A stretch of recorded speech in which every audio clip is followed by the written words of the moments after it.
right, we have in the studio is Canyon. Hello, hello. Hello. I just heard myself. Andrew, Andy, Yeah. and Canyon. Yep, that's us. All right, welcome to WECS. Thank you. Thanks Thank you for having us. having us here. Would you like me to do like a little talk-up introduction? I guess. I can do the one Sure. from your website. Why not? Sure, alrighty. Currently hailing from Westport, Connecticut, Canyon is a self-proclaimed song peddler and storyteller who takes a confessional approach to all her distinctive indie folk originals. Accompanied by longtime friend Andrew Maturana, Correct. who provides percussion and Cajun. Cajon, actually. Cajon. Okay, I call it a Cajun. We too. actually joke around and call it the Cajun. Yeah. We were talking about this before, and I mispronounced it. And haunting vocal harmonies, they form a uniquely compelling duo that sources influences from the likes of Cat Stevens and Tracy Chapman. Their folk roots are undeniable and organic, as well as Canyon's namesake, which comes from Thrasher by Neil Young. Yep, that's it. All right. That's us in a nutshell, I guess. There you go. Well written. And who wrote that? It was a combined effort between me and the girl sitting behind you. Good job. Good Thank you. Thanks. Let's start with how you started. How'd you come together? You're originally from Arizona? No, I'm actually from California, from Northern Okay. California. And I moved to New York on my 18th birthday and had my mom's guitar with me that she gave me as a gift when I left. And lived in the city for a long time. I met my best friend Natalie, who's the girl sitting behind you.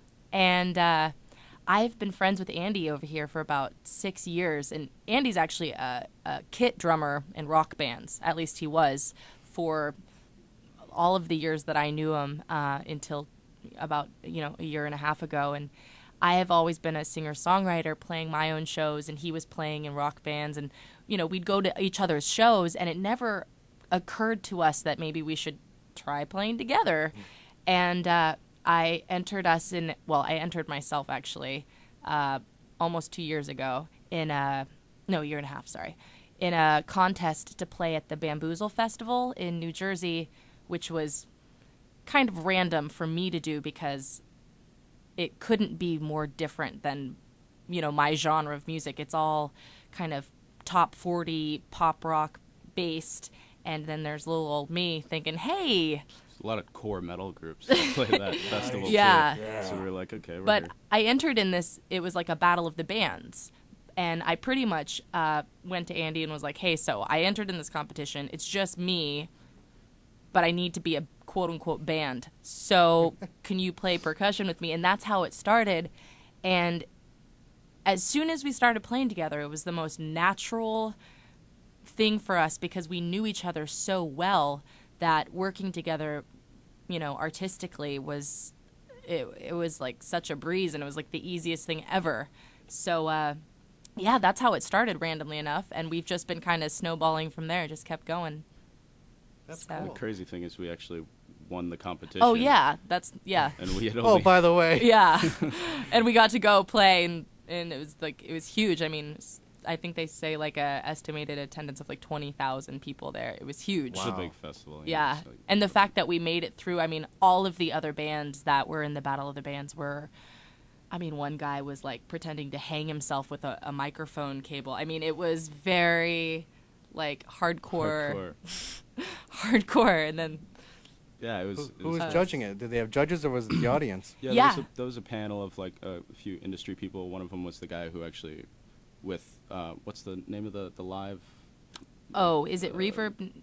Live Nation. Oh, Live Like Nation. a Live Nation guy and some guys that were like in bands like some and really just pretty various famous people bands. in the industry, and the one of the guys who actually founded the whole Bamboozle Festival was there, and he Mhm. took quite a shine to us. Actually, he was really cool. Cool. So that was like instant validation for us. So we just kept going with it. Yeah, we're like, hey, maybe this is. We got excited about it. I mean, it was sounding so What more of a sign could you get? Yeah, Right. absolutely, and it's been just When I was looking at some history on you, and I noticed that you just started last year, right? yeah. But you seem like you click so well together, like you've been together for years and years. And that's the funny thing is that I mean, I've talked to people in the past, and I was always really hesitant about kind of opening up and playing with people, because I never wanted there to be, it always kind of felt awkward. It didn't feel natural and organic to just sit down with somebody that you don't know very well, and create something or make something. And that's, again, what was just, it's like I couldn't have asked for a better just situation to kind of fall into our laps for Andy and I. So, yeah. Now you said you came over here from California with a guitar. Were you playing publicly before then, or? No, actually, I used to be a dancer back in the day. And, I mean, I've been writing songs for a long time. I've always just been kind of a creative kid. And I don't know, like, I wrote my first song in second grade, and I always loved music.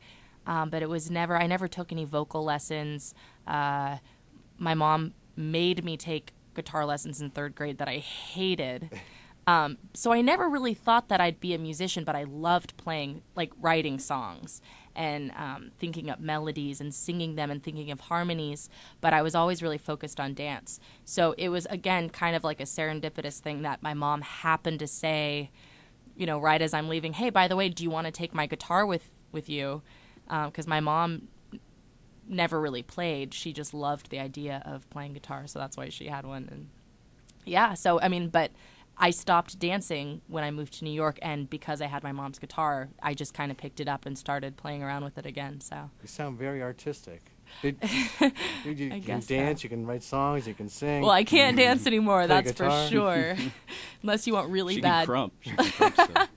Did you ever get A's in all your art classes in school? That's the thing. I can't draw well.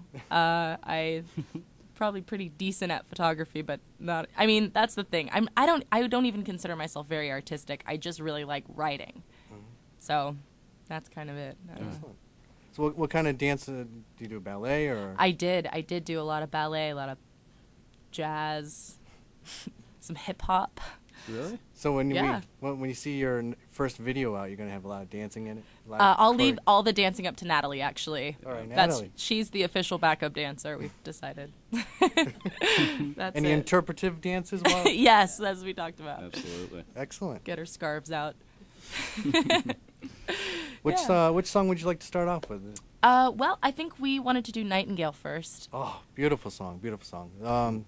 Jennifer Hill gave me a CD of all the bands that were playing at Swan Day CT this year, and that I was playing Nightingale from You constantly since then. That's flattered. Sweet of you. Thank you. Yeah, we actually just did a show with Jennifer Hill at the Hessian Lion, I think, in Avon. Oh, that's what it was called. Okay. Yeah, like a couple weeks ago. She's a great girl. We like her. Excellent. We loved having her down here. Yeah, she's pretty great. And that Swan Day CT was festival was excellent. I can't wait till next year. Oh, me too. Hopefully we can come back because they need more things like that, I think. Definitely. Yeah, so should we get started? Okay. We have an audience outside. You want to stay and listen? Perfect.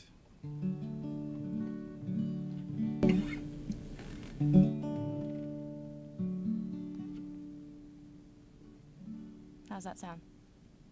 Kind of going in and out, but that's okay. All right.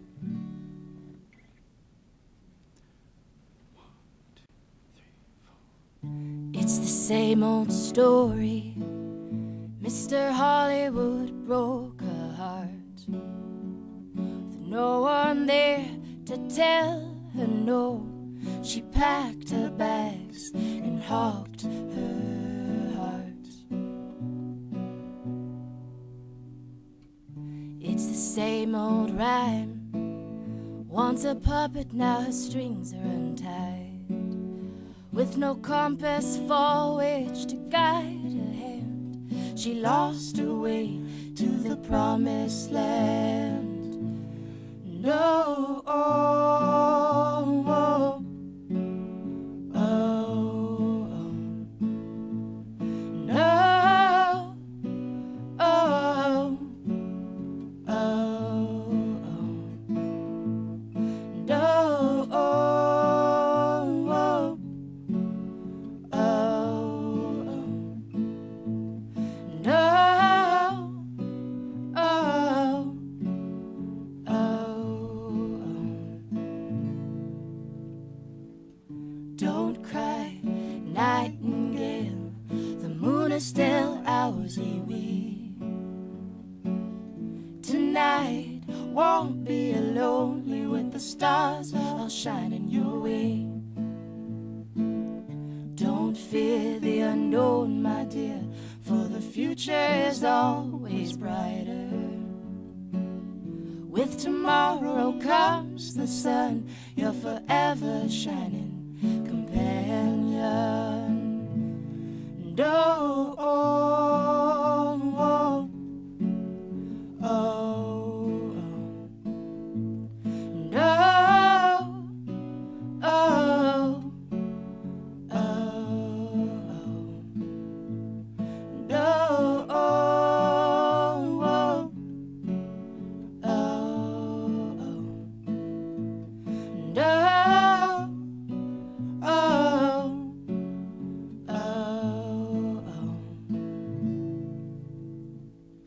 and I don't know for sure, but I know enough to know for sure that she is a fairy tale.